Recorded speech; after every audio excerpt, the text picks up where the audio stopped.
What if I told you there's a magical but completely misunderstood place where seemingly all the smart money in the world is beginning to flow? You walk down the street, you go to a different city, and you say, my God, last time I was here 5 years ago, none of this was here. It's a place where people are getting wealthier like never before, where more millionaires and billionaires are being created than anywhere else on Earth.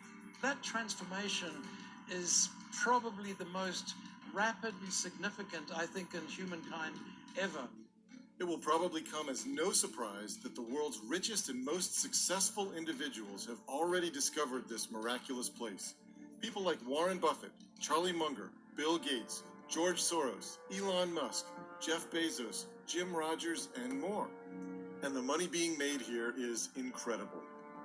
I'll share how one man, for example, even found a clever way to turn $200 into a $1 million payday. In my personal opinion, I think this is a once in a many years opportunity. But here's the irony. In this land of vast new riches, money no longer exists in the traditional sense. There's never a line of the few remaining ATM machines, no one carries a wallet, and fewer still write checks or carry dollar bills, credit cards, or coins. Instead, there's a radical new type of currency exchange used to pay for everything. I don't need to carry a wallet at all. I mean, literally no cash at all. So you don't carry any cash? No. Every I can day. live like every day full. No credit even, cards? No. You're about to see this place in person. I'm going to take you there. And as you'll see, in many ways, it's more advanced than anything you're probably familiar with. You'll see stores without employees, buses that drive themselves, facial recognition security, and a string of other new breakthroughs and trends that are light years ahead of where you live. This technology and product hunger is really unparalleled. It's not seen anytime, anywhere else in the world and in history. But what really sets this place apart is the money. Both the money pouring in and the money being made. There is the greatest wealth creation event in the history of the world, frankly, happening right here, right now. Now, to truly understand and take advantage of what's happening here, you really have to see this place for yourself. So I'm about to give you that opportunity as I take you there in person to show you the most misunderstood place in the world and the greatest money-making opportunity of our lifetimes.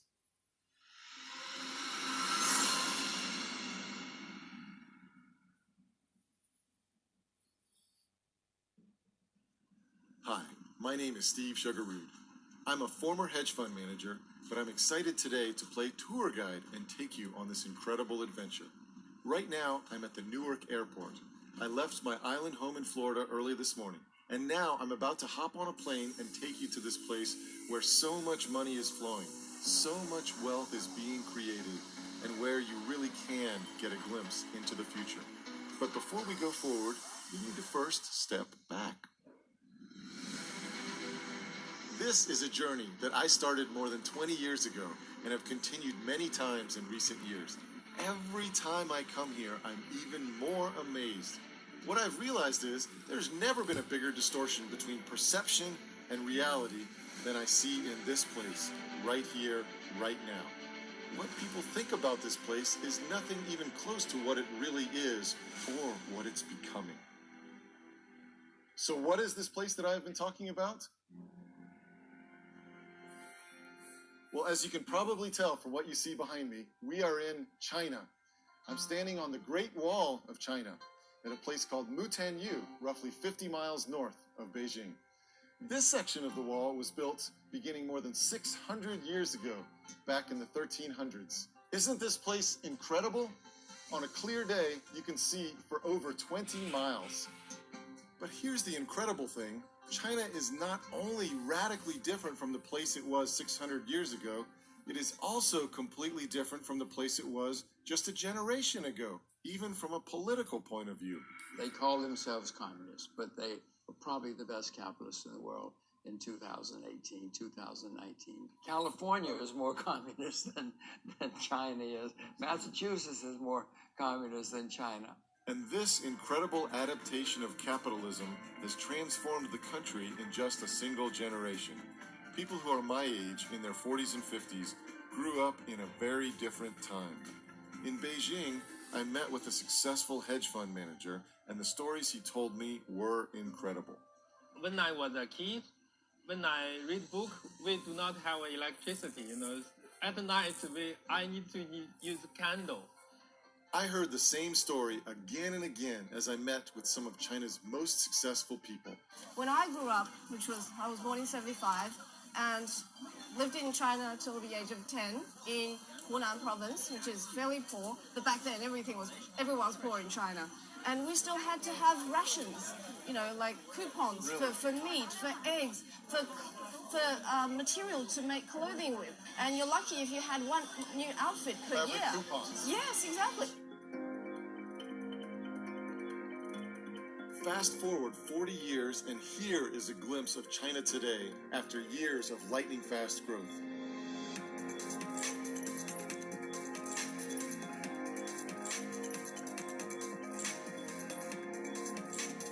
Investing legend Jim Rogers has been here all along and watched that explosive growth happen firsthand. First came here in 1984. I was terrified because I'd been listening to American propaganda that the Chinese were evil, vicious, dangerous, bloodthirsty people. Didn't take me long of traveling around China to find out they're disciplined, educated, ambitious, hardworking. Jim Rogers probably knows China more deeply than any other American today. When he came here in the early 80s, he traveled the entire country by motorcycle. Not once, but twice. He'll never forget what he saw. I mean, it was amazing. Everybody was up early, working, and they didn't stop. They worked all day and all night. They were saving. They were recycling everything. They weren't doing it to be good to save the environment. Right. They were doing it to make money in those days. And I could just see it was everywhere. I could see the sense of education.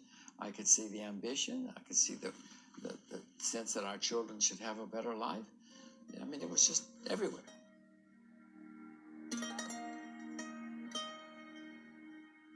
Peter Churchhouse is another person who has seen China like few others. He's a successful businessman who arrived in Hong Kong in 1980 and soon went on to run Morgan Stanley's Asia division. He was there long before the explosive growth of China, and he's seen it all happen firsthand. I came to Hong Kong in 1980, so I've been here nearly 39 years now. I came to help build a new town in the new territories in Hong Kong. And at that time, Shenzhen, which is the city just north of Hong Kong, that city was not a city, it was a village of about 300,000 people. And you walked around that village, there were people, blacksmiths, beating charcoal implements in the street. There were no buses, no taxis, no cars.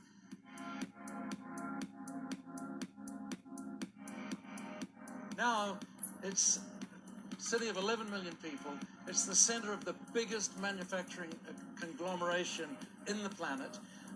That area now has a GDP roughly the size of Russia, slightly smaller than Spain.